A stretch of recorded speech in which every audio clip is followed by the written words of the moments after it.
welcome to Borgcast Lower Decks 5.2 with Anne-Marie and Peter. Hello! Yay, it's Lower Decks. Yes! Back on this again. Good. Yeah. I was going to say a few words just about Section 31, which came out, I think, last night, either tonight or... It was yesterday, wasn't it? In the US? well, all the reviews have come out anyway.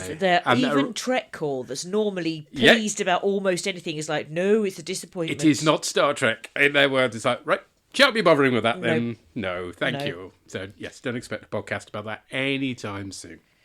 Tonight's episode is Shades of Green. Yes, which is significantly better than Shades of Grey. Yeah. Although that bar couldn't be any lower if you sunk it in the Atlantic Ocean, let's face it. Oh, yeah. Houses Tendi and Azure. They're going by Azure now? Better than Big Blue Losers, I guess. With each of you pirating the other, there's no new booty flowing into the Syndicate. We can barely afford to feed our blazzards. This war was instigated by House Tendi. They used un-Orion tactics to steal our frigate. Bullshit! You tried to steal it from us first, and it's pronounced Orion! Enough! When you pillage each other, it hurts all Orions. I order you to settle this as the ancients did, with a sail ship race through the Exelon Nebula. Oh my!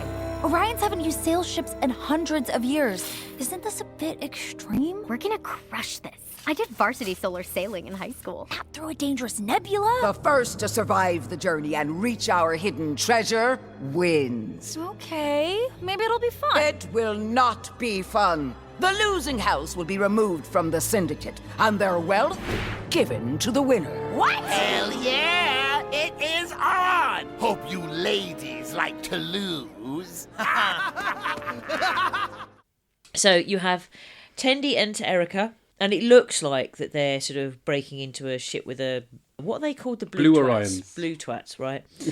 Except something... Orions, I should Orions, say. that's it. Something drops on one of them from a great height, and it's a sort of roll snack thing that Erica is eating. Then she complains she's got heartburn. Tendi's worried about her, that she bats her away. But the thing is...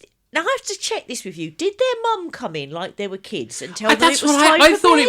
I thought it was a flashback scene. Yes, And to when they were kids or until something. they start talking about the pregnancy, because it's like, oh yeah, because they're dressed in sort of nightwear as Yeah. well, just makes them look that bit younger. I was thinking, well, why is this a flashback? Oh, it's not a flashback. Okay, So they're weird. adults in their 20s and their mum tells them it's bedtime. We've barely even pillaged. So, anyway, that's your teaser. And then it's a captain's log.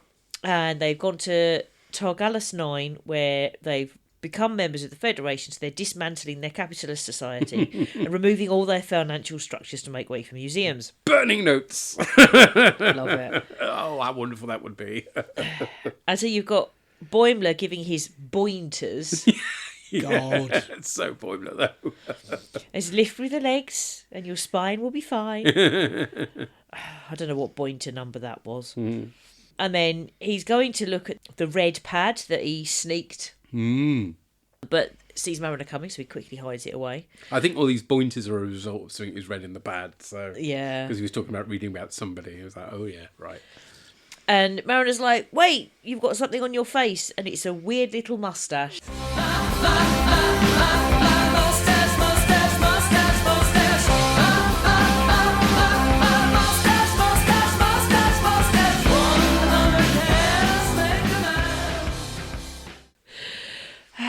She's like, come along, join the party. He's like, no, we've got stuff to do. And then he's like, well, my pointers are getting us ahead of schedule. So she's like, right, come on, party time. Meanwhile, you've got Tendi looking through her sister's logs, and it says that she couldn't wish for a better sister, which is really sweet. And then it talks about keeping her pregnancy a secret. And just as she's sort of taken this on board, to Erica comes in. So she's like, oh, I was just looking for a dagger. And then it's just like, well, there's daggers everywhere. Yeah, sorry, Starfleet brain. It's like, And it turns out they've been summoned before the Pirate Queen because she doesn't like their civil war with the Orions. Meanwhile, Rutherford is working on a door because it's difficult to get it to talk to his implant. And Telen comes in asking for his help with the science project. And he's like, oh, I'm just working on this door. She's like, oh, right. And I'll wait. And he's like, what, you'll just stand there behind me staring into space? And she went, yep. And he's like, okie dokie. And I like that she's come to ask him for help with the science project. It's sweet, but she does just stand there and stare into space. Meanwhile, in front of the Orion Queen, Tendy's family and the Orions are told that they have to settle this with a sail ship race through a nebula. And this reminded me of the Doctor Who episode Enlightenment. Oh, yes, very good. I mean, obviously it's sort of drawing from Deep Space Nine as well, with the solar sailors in that, but yeah. Yeah, except with that one, they're just all bored, aren't they, in Enlightenment? Yes. But it's got Lee John in that episode. It has got Lee John, yes. It's just an illusion.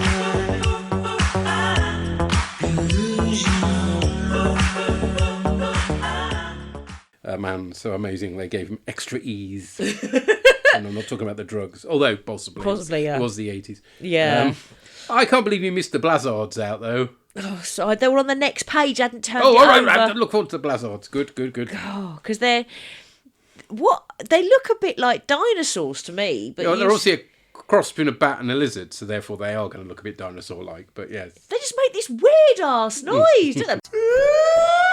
You're like, what the fuck is that? Brilliant, yeah. They could have been that in this more. And then it turns out that Erica has done solar sailing before, but Tendi is sort of like, oh, no, we can do something else, can't we? Or she's just trying to persuade to Erica that, this doesn't need to happen and she can do it and she can stay at home. She's just basically being really protective and a bit annoying, really, to be honest. Meanwhile, Boymes and Mariner can't find the ensigns, and Boimler's getting a bit stressed, and Ransom's asked if they're all right. And Mariner starts saying, no, we need help, we can't find the ensigns. But then Boimler grabs her comm badge. He says, no, everything's fine. It's like, have you not got your own comm badge, Boimler? Yeah, I love that. Shared the comm badge stuff is real fun. And it's like, no, it's okay.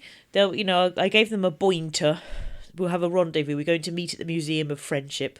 And Mariner's like, but we could just scan for them? Meanwhile, they're getting ready to fly the solar sails, and Tendi wants to give to Erica comfy socks and then starts trying to sit her down with a cushion. And so the solar sailors are going to launch from a space station. So it's a Orion space station, which is another great design. And she just tries to say, no, you can, Captain, sitting down. I'm finding this really irritating at this point, Tendi's unnecessarily overprotective behaviour. I mean, you can understand it, but yes. I think particularly when you find out later in the episode, in their culture, they don't behave like that. Yeah, but she's out of touch because she's been in Starfleet so long, I guess. Yeah, I still find it annoying, really, to be honest. And so they set off with the solar soils, yes. Yes, that's what they set off with. Yeah. Yes. You see, they got proper old-fashioned ship's wheels, and I love it. And also the two sailors are nicely distinct as well, so you can tell them apart. That's true. They're different ships, although I couldn't remember which was which until a bit later on. Well, basically, to Erica's one is more sleek, unsurprisingly, whereas the Blue Orion's one is a bit bulkier. Fair enough. But aren't they calling themselves Azure or something now? Yes, the House Azure now. Mariner spots Boimler's away team in the back of a hover van, captured by some jewel-encrusted aliens who are capitalist terrorists. Yeah, that doesn't take too much imagining, does it? No. Boymes is still leaning into Mariner's chest, talking to her comm badge, and goes bright red when Ransom points this out, which is adorable. Then Bradwood gets on a hover bike to pursue his captured charges, but Mariner has to point out he's mounted it on the wrong way. I mean, to be fair, the design gives no clues. No. It's a bit like a Jem'Hadar attack ship like that, really. Yes. Good flyover way. Yeah, well, that's just it, because I always put them the wrong way round when I'm... Yeah. Playing attack wing, Yeah. Buy spaceships, who knew that was a thing? Anyway, at the races, Tending is offering her sister healthy Pyrethian bat milk. Ugh. Yes, presumably because it's dinner, bat milk. Oh, God. Yes, Pyrethian bats featured in an episode of Enterprise, apparently, with Phlox keeping one as a pet. Okay. Wow. The Blue Orions open fire, despite them not supposed to be having any weapons. It turns out to be a Blue hanging out the chute with a handgun, which is cool. Tendy gets her crewmates to mutiny, a gentle, supportive one, a cutiny. The capitalist terrorists, capitalists, that's not going to work, is it? Return to their mansion, where their serving robots are kitted out with phasers, which they're attempting to use to sweep the floor. That's funny. They're great designs, yeah, swankbots. Yeah, actually, swankbots is a bit too much like spankbots for my liking. Anyway, I was thinking wankbots. there you go. Mariner throws a glass bauble to distract them with cleaning, but another one turns up to place them under gardener's arrest and threatens to prune them. Boyner reflects that it is possible to do everything right and still get their team captured, which rather reflects Picard's line in Peak Performance. And Commander, it is possible to commit no mistakes and still lose. That is not a weakness. That is life. I believe I understand, sir. Oh, I didn't remember that line. Which one's Peak Performance? It's the one where they've got that Riker's got that old ship, I think. And The one with Kohlrabi? Yes, that's right, yes. Erica frees herself from her bonds and puts on a space helmet, and Tenny has to confess she knows her sister is pregnant. The harpoon the Blues fired at their sail breaks off, ripping a hole in it, and resulting in the Tendi ship crashing. Having been taken to a cell by their captor, Mariner and Boymes discover that he's awaiting me seemingly dead. But they've actually used the bite of a tie-dyed coma beetle to fool their captors. Wow. The Blues fly past on their way back with the treasure. As Erica explains, she didn't tell Tendi about her baby because it's a girl and her sister would be required to stay and train the new mistress of the Winter Gardens. Winter Constellations. I know it's Winter Gardens now, I'm sorry. But that's where they record the snooker things in Sheffield. We already did this one. Sorry. Tendi spots a shooting star and grapples onto it. Rutherford wishes a singed Billups good luck with his new dragon. I love that. Which is a lovely sort of off-screen bit of business, isn't it, really? Yeah.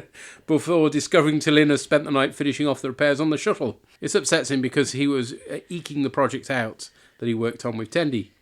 Turns out Tallinn was trying to distract the engineer from his woes, which is sweet. Yeah.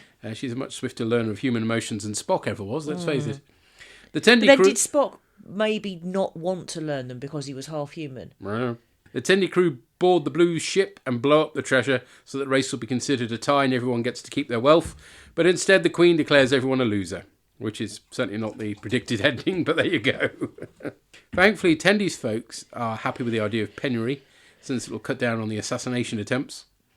The lieutenant returns to the Cerritos where she gives Rutherford a big hug. Oh, You're so sweet. I love his reaction as well. Oh, hi, Tendi. Tendi! He's worried she'll be disappointed when she finds the shuttle is finished, but they walk in on Tallinn and Guji destroying it. Nice bit of a Guji action there. Boyman and Mariner arrive and turn over the unwanted treasure and wealth from Targalis 9 to Erica. Turns out the Blues are working as her slaves now. And that's our ending. I mean, the race is exciting stuff. Yep. And I like the Targalis 9 plot as well. I suppose, yes, Tendi is a bit irritating, unfortunately. I find it very irritating. And the Rutherford and Tallinn subplot is very, very slight. Although the resolution with Tallinn destroying it was cute. I didn't mind that. There wasn't much of it, but I didn't mind it. I found Tendi really annoying. I just wanted to slap her. And I don't normally feel like that about one of our main characters. Yeah. I used to about Mariner in the very, very early days sometimes, but in the main, I don't. So it's not that I hated this episode, that's far too strong, but I didn't enjoy it as much as I've enjoyed most. But I also remember that there wasn't any others in this season that I disliked as much as this one, if you see what I mean. Oh, right, okay. Because I can remember watching this one first time round and my heart sinking and me thinking, oh, they're running out of ideas, this doesn't really work, and if the rest of the season's like this, I'm not going to like it. I think this two-parter works because they take Tendi out of the equation and we get the Orion stuff, basically. So at least you're getting to explore a sort of slightly new dimension. What doesn't work is definitely the C plot with Rutherford and Tallinn is a bit non-existent, really. It's just more stuff. We've got to do stuff with Rutherford. Okay, we'll do this then. And it's like, oh, okay. So that doesn't bother me. What bothers me is Tendi's behaviour. So it's not the fact we're seeing the Orion stuff. Mm-hmm. That's not my issue. It's Tendi's behaviour. Yeah, I like it. It's interesting. Plus, the spaceship race is really exciting, I think. And I like the 3D animation. Not that you've noticed it was 3D, I didn't suppose. No. But no, I found Tendi's behaviour too annoying. All right. And that's what I was finding disappointing watching this. This is one of the characters that normally I really enjoy watching, and I was being really annoyed with her, so I didn't enjoy it. But it seems to be something that they've only done as an idea of she's out of place as an Orion now. Send her back to Starfleet, so she comes back and she's normal for her, if you see what I mean. Yeah. So this was an aberration, and I still don't like it, but I'm glad it's just an aberration. Well, let's find out what other people thought. We've heard from Jeffrey Mark Hyman. It's been so much fun seeing Lower Decks flesh out the Orions, and I was so happy to see Tendi come back. Yes, it was nice. Yeah. We've heard from Llama God. Lovers dogs, got a fixie coeg, fikit. Guys, money, I'll do anything for you. So season 5 of Lower Decks continues with another cracking episode. This one's a lot of fun, really, isn't it? With a good amount of time given to all of the characters in turn. There's a few threads going on this one. The first one, possibly the main one, is the continuation/conclusion of the Tendi Orion pirate thread. This is great stuff, again. It's nice to see her off being an Orion and being badass, but also being true to herself at the same time. A lot of fun in this episode with the solar sail racing. I love all of that, really. I like how in trying to stay true to herself, she engineers the race to be a draw, with her Federation ideals giving her the confidence that the Pirate Queen will see this as being a joint win, and it turns out that she rules it a joint loss. That was funny, but also good. I do like it when the hero tries something but loses anyway. But yeah, it was just nice and fun to see that she was trying to do all of that. And in doing that, she was just trying to look out for her sister, who it turns out was pregnant. And again, that thread was really nice and lovely there, with it turning out that for her family, actually family stuff is more important than all the Orion Gold and piracy stuff and all that, with Denny's sister, Derica, looking after her, with her not wanting to keep her back at home training next mistress on the winter constellations. Yeah, I just loved all of that. That was a lot of fun and a lot of heart to it. And it also nicely dovetails into the other plot on the post-capitalist planet, because at the end of the episode, Denny's family get their riches back anyway by helping to clean up the planet. That was convenient, wasn't it? This was a thread I thought was going to last through the entire season, but there you go. They've got it all sorted out by the end of this one anyway. So yeah, that was lovely to see. I guess the only disappointment is, given that the series is going to be cancelled, we're not going to see Tendi bringing up her niece at any particular point, but I think that's fine anyway. That would have taken way too long. It would have to be dealt with by flash forwards anyway. So yeah, not so much of a problem there. The post-capitalist planet thread is also a lot of fun, seeing Boimler being efficient and actually being confident in his own abilities for a change. I mean, yeah, he's getting some help from himself, so is he? I don't know, but whatever. But deploying all his pointers, they're a lot of fun. Being the cool boss, that was good. And the fact that he inadvertently saves his away team with those pointers, because they follow up on what he's saying, and it looks like they're dead, but they're not. Yeah, that was great. That was great. And it was also fun to find out what happens on planets that do ditch capitalism. The majority of people are happy because their lives are going to get better anyway, but there's the few elites that don't want the system to change. As one of them says, we just didn't want to lose the capitalist system that gave us ultimate power. Yeah, that's particularly relevant today. I'm recording this on Monday the 20th of January, so yeah, that's painfully relevant, isn't it? Yes. When can we start overthrowing our own capitalist society? Can we start now? Don't really want to have to wait for World War III, if I can help it, thank you. And then of course there's all the Rutherford and T'Lyn stuff, with Rutherford again doing his best to cope, and T'Lyn trying to help in the sweetest possible way. I love that she repairs the shuttle thinking that she's helping Rutherford, but getting it kind of wrong, and then destroying the shuttle again, so they have to rebuild it from scratch. That was great stuff. That was a really sweet set of subplots there. So yeah, in all, this is a good, fun episode. As ever with the Lower Decks, a lot of fun ideas, handled in a thoughtful but fun way, and everything moves along at a very brisk pace so you never get bored. So this is an ever so slight contrast to the episodes of the original series we're covering at the moment, isn't it? But yes, anyway, can't be helped, think of its time, etc, etc. So yeah, this was a lot of fun. And of course this story also introduces the best arc of the season. I don't think it's a spoiler to say it is going to be a great story up through the season, and that is Boimler's facial hair. Yes, stay tuned to see how his little creepy moustache develops throughout the season. So yeah, love that as well. So as ever, we're looking forward to finding out what anyone else has to say about all of these things. As I say, given the dead and recording this, I'll just go, and until next time, glory to you and your cast. Cheers, sir. Thank you. Yeah, you're right. The two main plots, do dovetail quite nicely, don't they? They sort of interact with one. I always like that when that happens. Yes, it's always better when it's not just two random, unrelated things. Yeah. Personally, I don't want to see Tendi bringing up her niece. That's not really something. Yeah, I can't imagine that being that entertaining. No. Although there are pictures on Tumblr, you'd be unsurprised to hear of Tendi and Rutherford with little baby niece. Boimler getting some confidence is nice. Yes. Yep. But the facial hair thing is going to be a running gag. Yes, it is. Yes. I remember when this episode first showed and everybody went just wild with how ridiculous his tiny moustache was. Yes. Dainty. Bumfluff, as my dad would have called it. But anyway. Yeah. And we've heard from Puri. Hello, Orgs. Puri here to talk about Shades of Green. A delightful little episode. Maybe not one of the best of the series, but but definitely something I had still a lot of fun with. Again, two main plots running, with a kind of third one just to, quite frankly, give Rutherford and T'Lyn something to do. So, our main plots, arguably Tendy's is the main plot, where, we do have a usual trope, and it's very tropey, she finds out her sister is pregnant, but they have to do like a life and death sail race, and she's trying to humorously stop her hurting herself, and that's just lovely, her trying to get her to lie down, put her feet up, that sort of thing. And it turns out, again, quite a sweet outcome, where it turns out her sister just wants to make sure she's not having to stay for the baby, because she knows her sister wants to go back to Starfleet, and for all the kind of disdain, it is actually quite cute how that pans out. The solar sail race against the Orions is fun, and I quite liked how Tendy's "I've destroyed the prize, so neither of us gets it" doesn't work. And, for all that, the house losing is kind of then reset very easily, and that could be criticised. But I did quite like how it kind of all worked out at the end, almost over the past couple of episodes, to get us back to sort of our normal status quo. The other one, of course, is Boimler, who's secretly using the pad from the other universe to try and improve himself by growing a beard. Good idea, even if he's got little fluff things, and issuing his pointers. Although I like the fact that they actually turned out to be useful, and that the ensigns did sort of appreciate him. Yes, normally it should be that doesn't work. And the whole post-scarcity planet, just suddenly burning all its money, and it's nice to see, if nothing else. A planet deciding to dispose of all that, and turning banks into like animal shelters and stuff. It's very much fantastical at the moment, but it's quite touching. And just them kind of running around. The idea that the antagonists, the people who kidnapped them, are rich people who don't like the fact that their power and status is now gone. And yes, I could absolutely see that happening.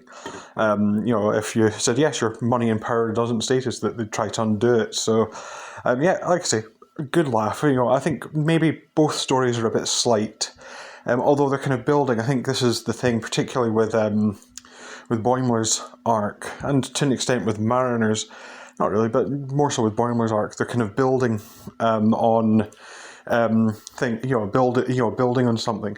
The last one, of course, is Rutherford and T'Lyn working on the shuttle. And again, not much to it. It is just really to give the characters a bit to do in the episode. But again, the outcome's kind of cute and sweet. So I think that's... Nothing in here was hard-hitting. Well, not hard-hitting, it's Lord X, but nothing here was like massively wow amazing. But it was all stuff that I found actually quite charming.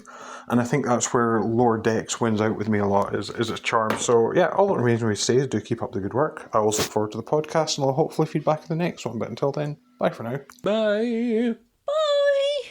Yeah, I like how destroying the prize doesn't work. I think the reason I like it is because they're pirates. Yes, so they're pirating wrong. Yeah, so Tendi is doing pirating wrong, but you can understand her logic. I can't believe we've not done this yet.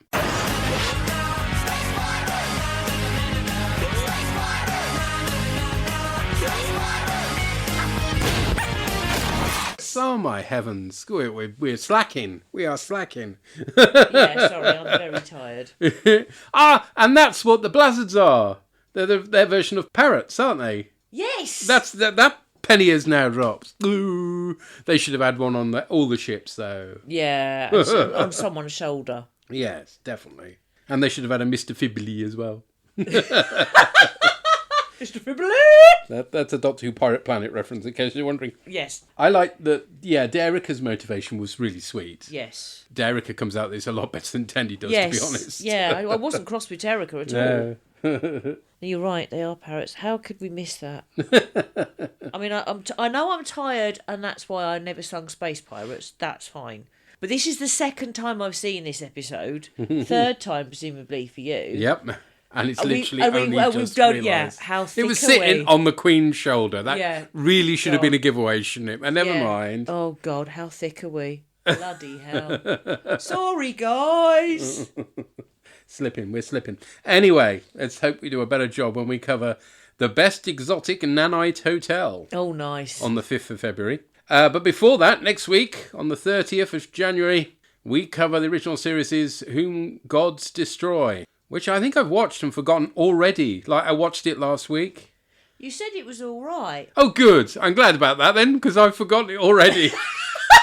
Wow. I literally cannot remember a thing about it right at the moment. Because you were busting to give me a spoiler. Oh, yeah. Hang on. It's slowly coming back to me now.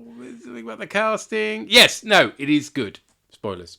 Fine. But we can relax, folks. Those of you who've been struggling a bit for the original, I think it's quite good. But anyway. Yeah. So, just to clarify, we are recording the next Lower Decks on a Wednesday, the 5th of February, rather than the Thursday. Yeah, because of life. Yeah, because universe and everything. Because of wanting to see my cousins who are geeks. Ah, there we go. Right. But until next time, take care. Cheerio, bye. Boys, bye.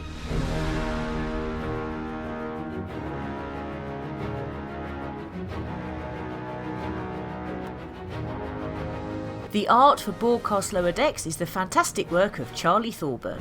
All music referenced is for illustrative purposes only, and no copyright infringement is intended. Find our website at borgcast.libsyn.com. We have a Facebook group which you're welcome to join. You can find the Borgcast playouts on Spotify for your listening pleasure. Visit our Tumblr site at borgcast.tumblr.com, where you'll find images accompanying the episodes discussed in this cast. Send emails or MP3s to borgcast@gmail.com.